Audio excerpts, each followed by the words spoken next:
So here we are. When it comes to making audits for brands, I mean e-commerce brands precisely, there are four different categories I like to form the basis of my overall audit. The first is the sign up form. This is what will determine if people are joining your newsletter, I mean your email list. So if you don't have a good sign up form, or even worse, if you don't have any sign up form at all, it means all those efforts of yours would just be marketing to the same audience every month, to the same audience, and that is something you don't want to be guilty of. So the next section I like to focus are the flows. So these are automated, and they usually are sent to your subscribers when they take a particular action. It could be when they added the product to cart, or when they abandoned their checkout, or when they joined your newsletter. So these are very important because it helps you to even make money while you sleep, literally. So the campaigns are one-offs. They are the ones you send on daily basis or weekly basis to your audience, educating them about a particular product, or making some announcements, or running some promos or whatever. So these are also very important. And then deliverability, this is what determines if your email will land in your customers primary inbox, or if it will go to spam, or if it will not even be delivered at all. So these are very, very important. So we're going to be using this particular brand as a case study, and then we're going to simply start evaluating everything I just mentioned, beginning with the sign up form. Now to do that, you want to go to the website over here, and then you click on sign up form. So what we want to do here is to know if they even have forms that are live, and if they do, we want to actually know what the setup is like at the moment, and see if there are areas that need some improvement. All right, but before we go into that, let's even go back to the home page, to the dashboard. Let's just take a look at what is currently happening in this account. So this is from January 1st to January 31st, and from what you can see here, we can see that email generated 43.88% of the overall total revenue for this brand, which led to a 14% decline from the previous period. And then when it comes to the flows and campaigns, we can see here that the campaigns generated 43% and the flow generated 56%. To be fair, this is actually a good ratio. Usually we want it to either be 50-50 or 40-60 or 60-40, as the case may be. So having 43 and 56 is actually a good range for flows and campaigns. It means these brands are investing not just in their flows but also in their campaigns. Now when you look at the SMS, they are doing SMS. We can see that SMS generated about 9%. This is not entirely bad, but it also means that there could be room for improvement. SMS could even get to 15% or even 20% if done the right way. So these are things we want to keep in mind. Now when we look at the overall over here, we can also see that they have some flows that are live, which is very important. And then we can also check out that we can also see that there are some emails, campaigns that were sent out. So we're going to come back to that later, but for now, let's go back to the sign up form we mentioned earlier. So right here, you just want to navigate to the status and click on live. We want to see the forms that are actually live at the moment. So we have these four forms, and then some of them are running an A/B test at the moment, which is a good thing to know, um, to see if there are new ways to make improvement to the form. From what you can also see here, we can see that the submit rates are not bad, they are pretty good.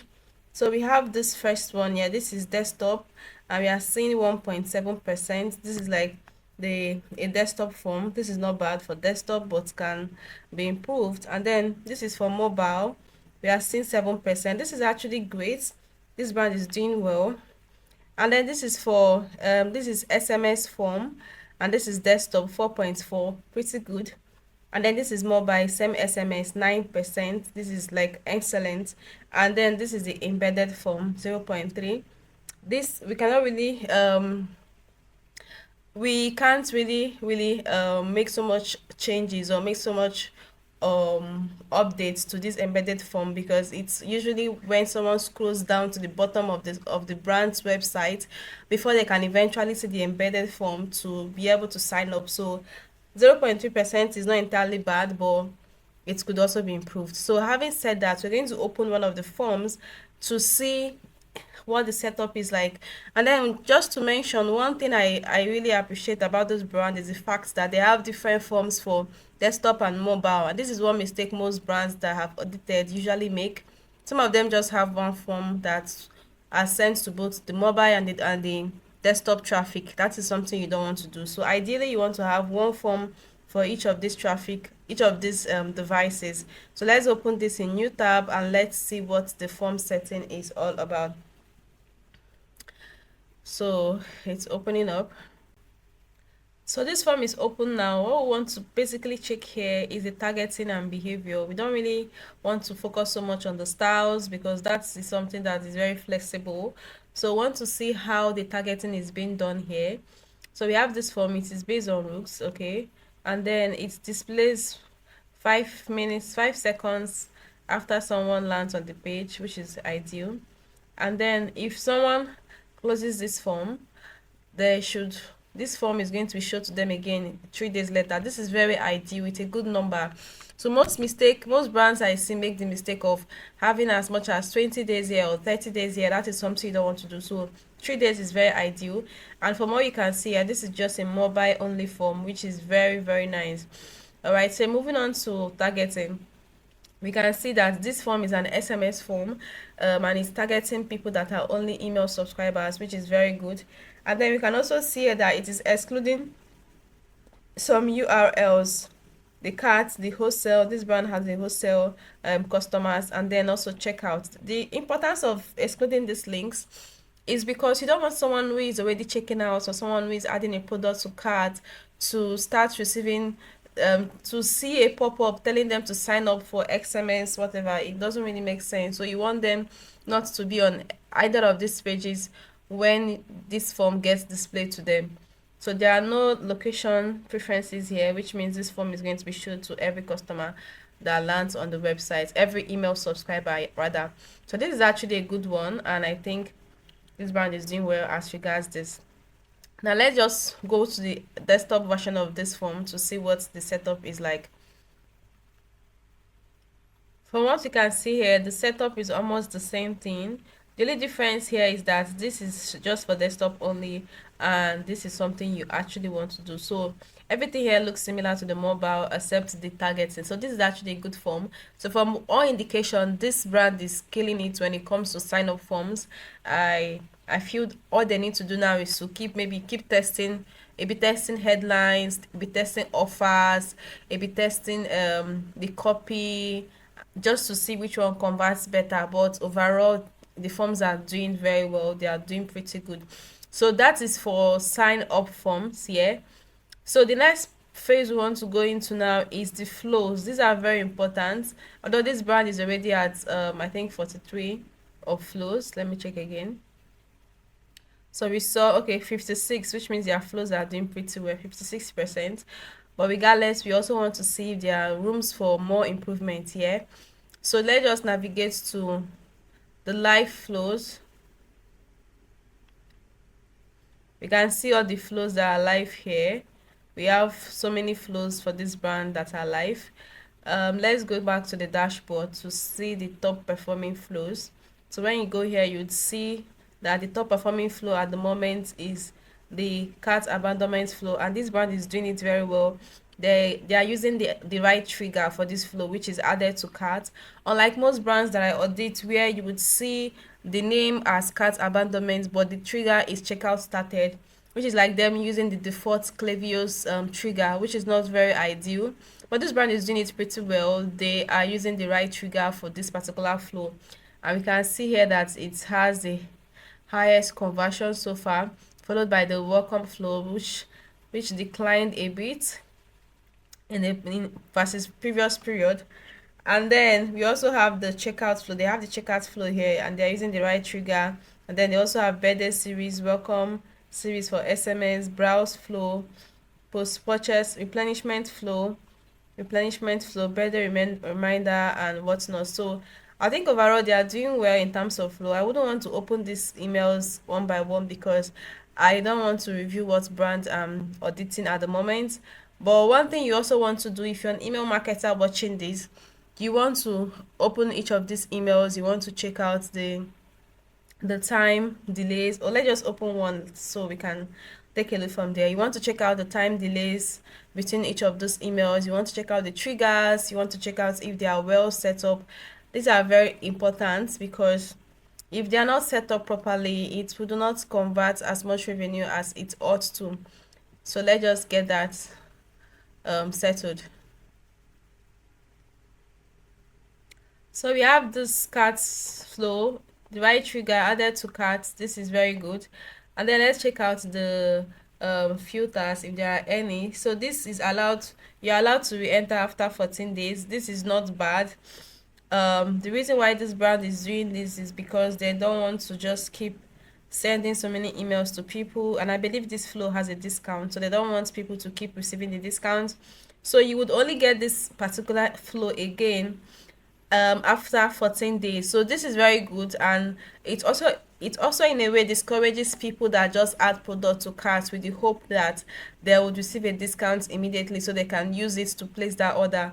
So this brand limited this for 14 days, meaning that um if you pass through this flow, you won't get to pass again until after 14 days. This might be working for them, but something I'll do here is to make a test to see if having this allow re-enter would bring more conversion. So what this would mean is that anytime somebody meets this condition, which is anytime somebody adds a product to cart, even if they were in the flow just 3 days ago, they will still enter again. So that's definitely something I would improve. So let me just write it down here. Cart flow, cart flow, test the profile filter, 14 days versus allow re-entry. All right, so that is something you want to keep in mind.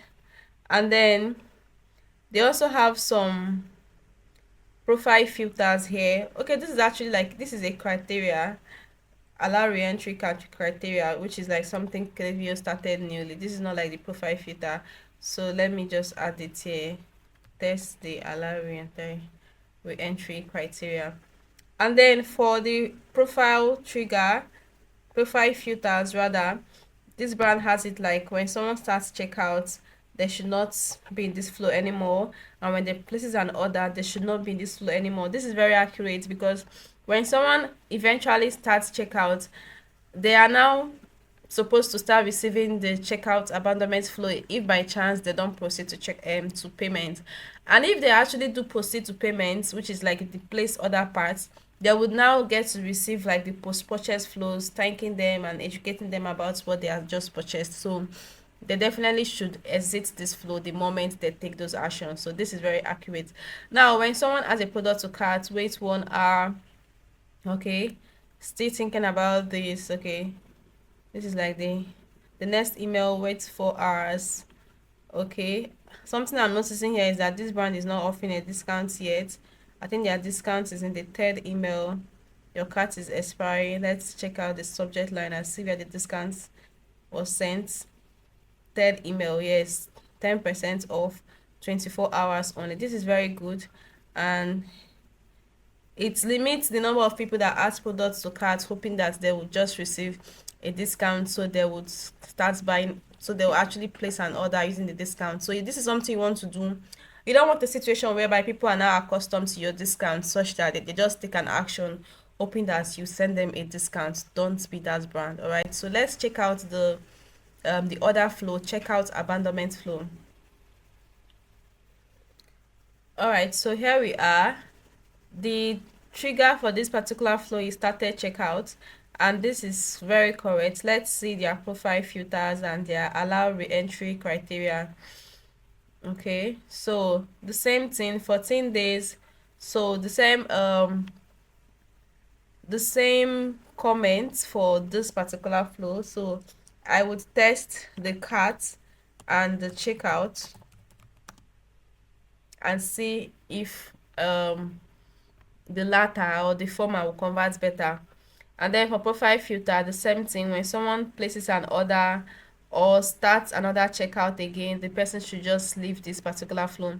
So this particular brand has a conditional split. They don't actually want people that have a particular tag to be in this flow. So I wouldn't go into details to display that. Is of no use. Let's just focus on what we are here for. So we have the trigger split here for high cards and low cards. So this is also a nice strategy, and I commend this brand for this. We have the high cards, we also have the low cards. So this is depending on how much the person added, or rather how much products the person added to cart. So if it's something that is $75 and above, you are classified as the high cart, and then you get to receive your 15% off almost immediately. And then 4 hours later, you are reminded of 15% off plus free samples. And then 1 day later, I think overall this flow is good. It's very good. They also have an SMS here. All right. And then a different checkout flow for wholesale. Okay, I can see that. Wholesale flow, 1 hour, wait 4 hours. This is like very, very good. So what I'm going to do here is probably test the timing, the wait time for the second email. This is like showing 4 hours. Although the first email was sent out in 30 minutes, which is very good. When someone already adds a product to cart and proceeds to check out, they have a higher interest of purchase than someone that stopped at the cart. So for the fact that somebody have entered their details and they were about making payments and they couldn't proceed anymore, it means something serious must have stopped them from making that payment. So the earlier you reach out to them to remind them, the better. So hence there is 30 minutes here. And then probably what I'll test here is reducing this a little bit. This 4 hours later, you could make it like 2 hours to see if it would even increase the conversion. Yeah, so let's have it here. Test checkout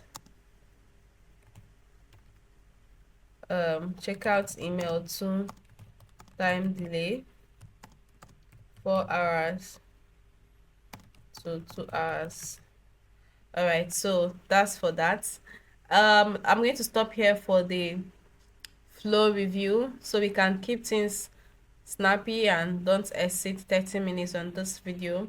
So there are some flows this brand probably do not have, which I would also recommend that if you're an email marketer auditing for a client, or probably you're just a brand owner, there are certain flows you want to have in place. The likes of the welcome should be there, non-negotiable. The site abandonment flow, this brand does not have a site abandonment flow, so let's just write that down. Introduce site abandonment flow. So this site abandonment flow is like people that they are just there, window shoppers. They are on your site, they are just taking a look at things, but they didn't proceed to any product page. So they were just basically glancing through your sites but didn't even take any action whatsoever. So this is different from browse, because for browse, the customer, or rather the visitor, actually checked out a product but they just didn't proceed to adding to cart or proceeding to checkout. So these are like different customers and different customers journey, so you want to be able to capture them all. So site abandonment flow is something this brand should introduce. And then I didn't see like a VIP flow, although I communicated with this brand and they are not okay doing the VIP thing. So it's something you also want to introduce to your own brand if you are open to that. So VIP flow. And then the post purchase flow could use some help, so let me just add it here. Optimize post purchase flow. All right, so and I'm not sure I saw a win back flow. Yeah, win back flow is not here, so I'm gonna have that written here. Win back flow. This for people that were customers in the past, but for whatever reasons they are no longer with your brand. So these are very important. So win back flow, I didn't see that. I think this brand is very big on birthday because I can see a lot of birthday, which is not bad, honestly. So that is good. All right, so that'll be all for the flow. Let's quickly go into the campaigns and take a look at what's happening there. Um, from what we can see in the overall dashboard, we can see that campaigns are contributing 40 something percent, whereas flows are contributing 50 something percent, which is like very good. So let's take a look at the campaigns that were sent um, within this range. We have this. Okay, all right, so let's see what the sending cadence is. Okay, so we have 6th January, 7th January, 7th January, this one's a recent, 9th January, 11th January, 14th, 16th, 8, 9, 17, 18, 19. Okay, so one thing I'm noticing from this brand is the fact that they are resending their campaigns to people that did not open the previous campaign that was sent. It's more like when you send out a campaign and then people don't, a lot of people do not open it. You just create a different segment for people that did not open it and resend to that segment. This is actually a good strategy because from what I can see, some of those recent campaigns are even generating more revenue than the main campaign that were sent out. So this is something the brand wants to keep doing.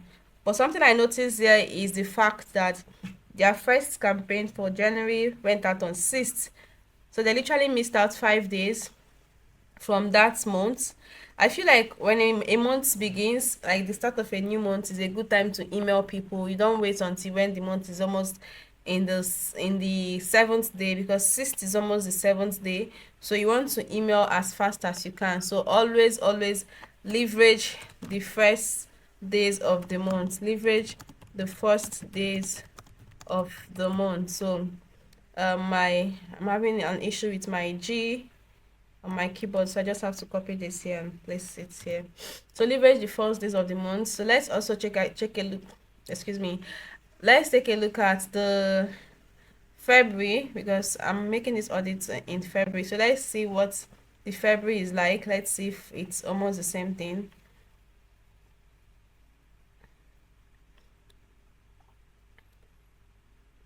All right, so February. So for February, we can see here that they have this campaign that was resent. I think this was from December, but it was resent in 1st January. Sorry, 1st February. And then the next one went out in 7th, the next one 9th, the next one 9th, 16th, 14th. These are scheduled one. So the same thing, this brand is not like leveraging the first days of the month, and it's not a good thing. So I'm seeing a lot of gap. Imagine if they started this February campaign on the very first day of February, and it was actually a February themed campaign and not the one that was resent from December. I think this campaign would have generated more revenue for the brand. So leverage the first days of the month. All right, so what else do we want to check out in campaign? Let's check out the open rates. Let's see if it's encouraging, because these are very important. If you're just sending emails and you're not getting enough open rates, it just doesn't make sense. All right, so let's see what the open rate is like. So we are having 50 something percent, 50 something percent. This one has 20 something. Okay, this is actually a recent. Okay, so we have 50 something, 50. So overall, I feel like their open rates for these campaigns are pretty good. So yeah, pretty good. All right, so we've covered this.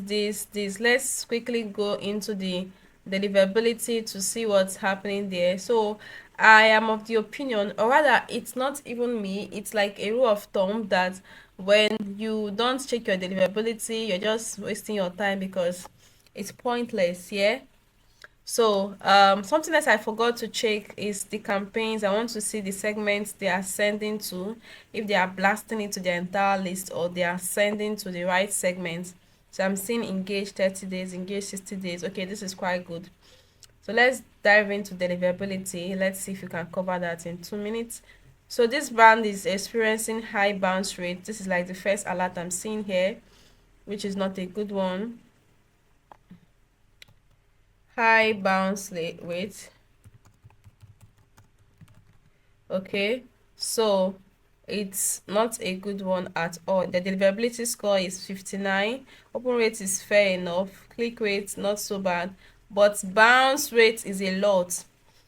Unsubscribe rate is not bad because I mean people will still unsubscribe, and then spam complaint rate is not bad too. So it's mostly the bounce rate that I can see from here. So what are the causes of this? Look at some of the campaigns that we are sent. We are seeing open rates, bounces. Oh, this particular email that was sent out had about 584 bounces. That is a lot. I think this contributed a whole lot to what we are seeing on the overall deliverability score. So this one have 4% bounce rate, 4% bounce rate. So what I would recommend is to create a segment for people that create a segment for profiles that have bounced and exclude them in your sense.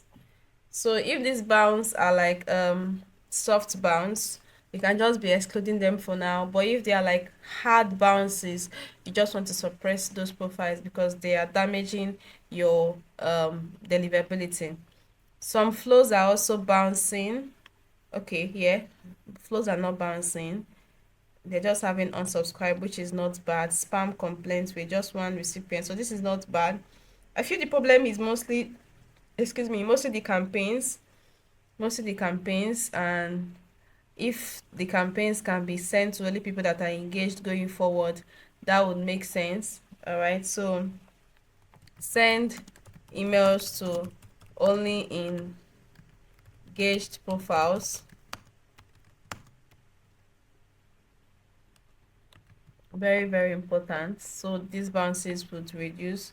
All right, so let's see the healthy scores. Okay, we can see the campaigns that didn't have any of those issues, but the ones that needed attention at this particular one. So if you are an email marketer watching this, what you want to do now is to go into the brands campaign section, check out each of these campaigns that have this arrow thing, most especially the ones that have this high bounce rate, and check out the segments that we are sent in that campaign they were sent to, and then you take a mental note of that, not to send to that segment again, or rather to exclude it or clean it or whatever. These are very, very important. So let's see, view your campaigns. Okay, it's taking us back to where we just left.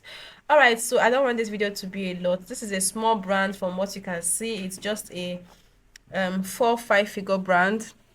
Maybe I'll just call them a 5-figure brand, but regardless, if done right, email marketing can still get them tons of revenue and even contribute as much as 50% of their overall revenue, since it's already at 40 something percent at this time. So I would call this a win so far.